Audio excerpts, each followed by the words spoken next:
ہم وہی کہیں گے جو ہمارا دین ہم کو بتاتا ہے، عمل کرو تو تمہارا بھلا ہے، نہیں کوئی عمل کرے تو نقصان ہمارا نہیں ہے اسی کا۔ السلام علیکم ورحمۃ اللہ تعالی وبرکاتہ۔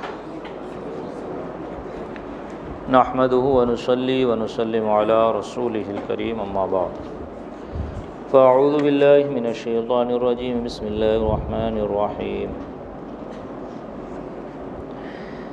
وَأَتِمُّوا الصِّيَامَ إِلَى اللَّيْلِ صدق اللہ العلی العظیم صدق رسولہ النبی الامین المتین الکریم ونحن على ذلك لمن الشاہدین والشاکرین والحمد للہ رب العالمین۔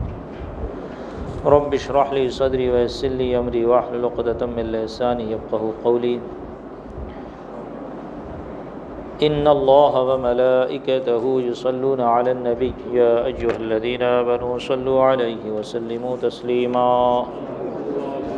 اللهم صل علی سیدنا مولانا محمد معدن الجود والکرم وآلہ وبارک وسلم صلاۃ وسلاما علیک یا رسول اللہ، صلاۃ وسلاما علیک یا حبیب اللہ، صلی اللہ تعالی علیہ وبارک وسلم تسلیما دائما ابدا۔ روزہ توڑنے والی چیزوں کا بیان۔ بخاری و احمد و ابو داود و ترمذی و ابن ماجہ و دارمی۔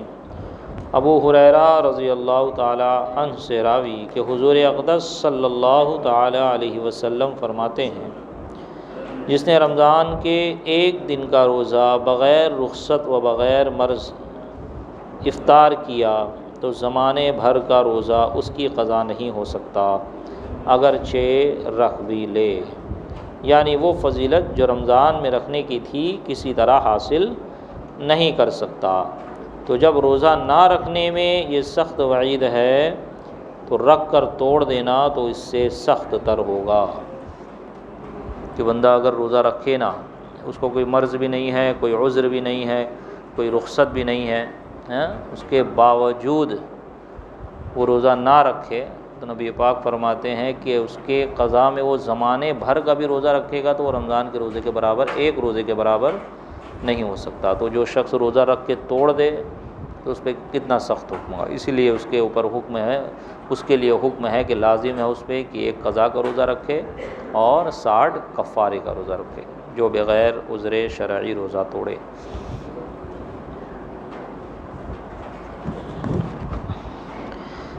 ابن خزیمہ ابن حبان اپنی صحیح میں ابو امامہ باہلی رضی اللہ تعالیٰ عنہ سے راوی کہتے ہیں، میں نے رسول اللہ صلی اللہ تعالیٰ علیہ وسلم سے سنا کہ حضور صلی اللہ علیہ وسلم فرماتے ہیں، میں سو رہا تھا، دو شخص حاضر ہوئے اور میرے بازو پکڑ کر ایک پہاڑ کے پاس لے گئے اور مجھ سے کہا چڑھیے۔ میں نے کہا مجھ میں اس کی طاقت نہیں۔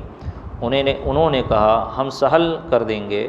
میں چڑھ گیا، جب بیچ پہاڑ پر پہنچا تو سخت آوازیں سنائی دیں۔ میں نے کہا یہ کیسی آوازیں ہیں؟ انہوں نے کہا یہ جہنمیوں کی آوازیں ہیں۔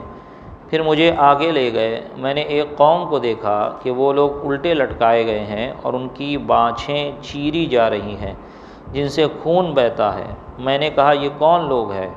کہا یہ وہ لوگ ہیں کہ وقت سے پہلے روزہ افطار کر دیتے ہیں۔ ابو یعلیٰ باسناد حسن ابن عباس رضی اللہ تعالی عنہما سے راوی کہ اسلام کے کڑے اور دین کے قواعد 3 ہیں جن پر اسلام کی بنا مضبوط کی گئی، یعنی اس کی بنیاد۔ جو ان میں ایک کو ترک کرے وہ کافر ہے، اس کا خون حلال ہے، یعنی اسے قتل کیا جانا حلال ہے۔ کلمہ توحید کی شہادت اور نماز فرض اور روزہ رمضان، یہ 3 کیا ہے؟ اصول، بنیاد، قواعد، پلرز ہیں۔ اور ایک روایت میں ہے جو ان میں سے ایک کو ترک کرے وہ اللہ عز و جل کے ساتھ کفر کرتا ہے اور اس کا فرض و نفل کچھ مقبول نہیں۔ مسئلہ، کھانے پینے جمع کرنے سے روزہ جاتا رہتا ہے جبکہ روزہ دار ہونا یاد ہو۔ کل آپ نے سماعت فرمایا کہ کن حالت میں اور کن چیزوں سے روزہ نہیں ٹوٹتا، تو بھول کر کھانے پینے سے روزہ نہیں ٹوٹتا، اور جان بوجھ کر کھائے پیے گا تو روزہ ٹوٹ جائے گا اور کفارہ بھی لازم آئے گا۔ اسی طرح حقہ، سگار، سگریٹ، چرٹ یا چرس پینے سے روزہ جاتا رہتا ہے، یعنی روزہ ٹوٹ جاتا ہے، اگرچہ اپنے خیال میں حلق تک دھواں نہ پہنچاتا ہو، بلکہ پان یا صرف تمباکو کھانے سے بھی روزہ جاتا رہے گا، اگرچہ اس کی پیک تھوک دی ہو کہ اس کے باریک اجزاء ضرور حلق میں پہنچتے ہیں۔ پان کھائے یا گٹکا کھائے یا سگریٹ پیے اور وہ یہ گمان کرے کہ بھائی میں حلق کے نیچے نہیں اتارا ہوں، صرف منہ میں رکھ رہا ہوں، اس کے باوجود بھی روزہ ٹوٹ جائے گا، کیونکہ اس کے باریک ذرات حلق کے نیچے اتر جاتے ہیں۔ شکر وغیرہ ایسی چیزیں جو منہ میں رکھنے سے گھل جاتی ہیں، منہ میں رکھی اور تھوک نگل گیا، روزہ جاتا رہا۔ یوں ہی دانتوں کے درمیان کوئی چیز چنے کے برابر یا زیادہ تھی، اسے کھا گیا، یا کم تھی مگر منہ سے نکال کر پھر کھا لی، یا دانتوں سے خون نکل کر حلق سے نیچے اترا اور خون تھوک سے زیادہ یا برابر تھا یا کم تھا مگر اس کا مزہ حلق میں محسوس ہوا، تو ان سب صورتوں میں روزہ جاتا رہا، اور اگر کم تھا اور مزہ بھی محسوس نہ ہوا تو روزہ نہیں ٹوٹا۔ خون یعنی کہ اگر کم ہے اور اس کا مزہ بھی حلق میں محسوس نہیں ہو رہا ہے تو روزہ نہیں ٹوٹے گا، ورنہ ٹوٹ جائے گا۔ روزہ میں دانت اکھڑوایا اور خون نکل کے حلق سے نیچے اترا، اگرچہ سوتے میں ایسا ہوا ہو، اس روزہ کی قضا واجب ہے۔ حقنہ لیا یا نتنوں سے دوا چڑھائی یا کان میں تیل ڈالا یا تیل چلا گیا، روزہ جاتا رہا، اور پانی کان میں چلا گیا یا ڈالا تو نہیں گیا۔ لیکن غالباً یہاں پانی بھی اگر جان بوجھ کر ڈالے گا تو اس سے بھی روزہ چلا جائے گا۔ سیدھی سرکار اعلی حضرت نے اسی کے مطابق غالباً لکھا ہے۔ کلی کر رہا تھا، بلا قصد پانی حلق سے اتر گیا، یا ناک میں پانی چڑھایا اور دماغ کو چڑھ گیا، روزہ جاتا رہا، مگر جب کہ روزہ ہونا بھول گیا ہو تو نہ ٹوٹے گا، اگرچہ قصدن ہو۔ یوں ہی کسی نے روزہ دار کی طرف کوئی چیز پھینکی، وہ اس کے حلق میں چلی گئی، روزہ جاتا رہا۔ سوتے میں پانی پی لیا یا کچھ کھا لیا یا منہ کھولا تھا اور پانی کا قطرہ یا اولا حلق میں جا رہا، یعنی چلا گیا، روزہ جاتا رہا۔ دوسرے کا تھوک نگل گیا یا اپنا ہی تھوک ہاتھ پر لے کر نگل گیا، روزہ جاتا رہا۔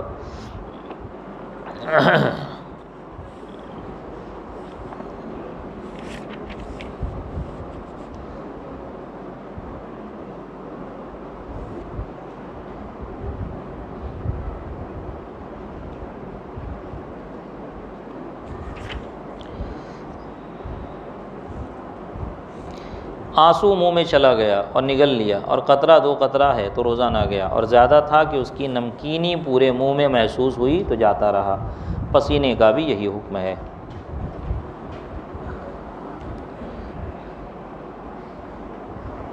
عورت کا بوسہ لیا یا چھوا یا مباشرت کی یا گلے لگایا اور انزال ہو گیا تو روزہ جاتا رہا، اور عورت نے مرد کو چھوا اور مرد کو انزال ہو گیا تو روزہ نہ گیا۔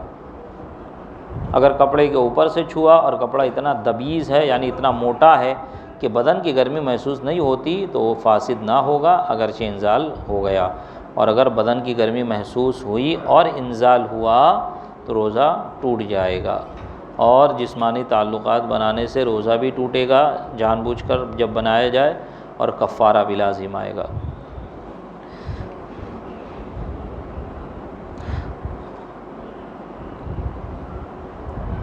قصداً بھر منہ قے کی اور روزہ دار ہونا یاد ہے تو مطلقاً روزہ جاتا رہا، اس سے کم کی تو نہیں گیا، اور بلا اختیار قے ہو گئی تو بھر منہ ہے یا نہیں، اور بہر تقدیر چاہے بھر منہ ہو یا تھوڑی ہو، بلا قصد ہوئی ہے، اپنے سے خود سے ہوئی ہے تو اس سے روزہ نہیں ٹوٹے گا۔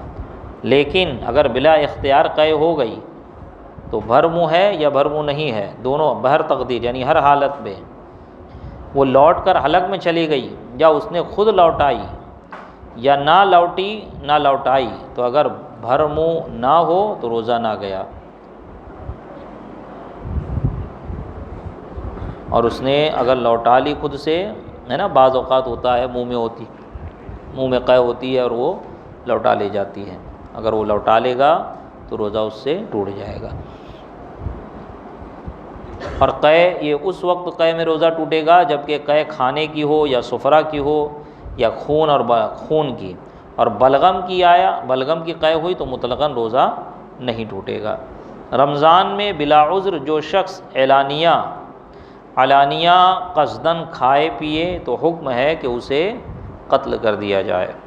یہ رمضان روزہ رکھنے کا مہینہ ہے، اس میں مسلمان روزہ رکھتے ہیں، اپنے آپ کو کھانے پینے سے بچاتے ہیں۔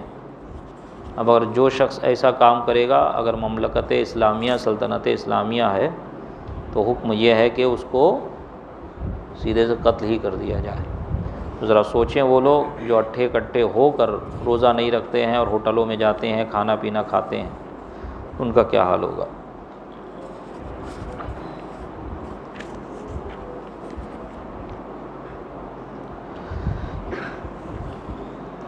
انشاءاللہ کل ان صورتوں کا بیان ہوگا جن میں صرف قضا لازم ہے کہ روزہ ٹوٹتا ہے تو روزہ ٹوٹنے کے بعد فقط قضا لازم ہے یا ساتھ میں کفارہ بھی لازم ہے۔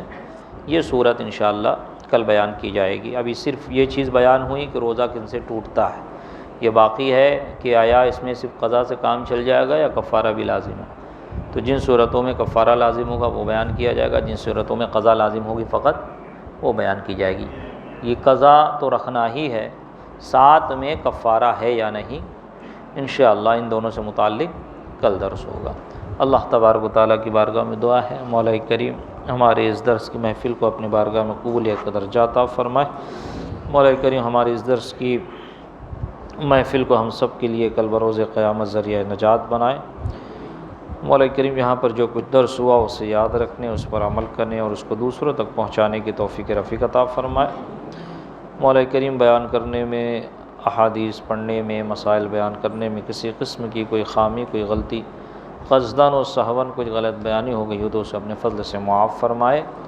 استغفر اللہ استغفر اللہ استغفر اللہ استغفر اللہ ربی من کل ذنب واتوب الیہ۔ وصلی اللہ تعالی علی خیر خلقہ ونور عرشہ سیدنا محمد وعلی آلہ واصحابہ واہل بیتہ واحبابہ اجمعین برحمتک یا ارحم الراحمین۔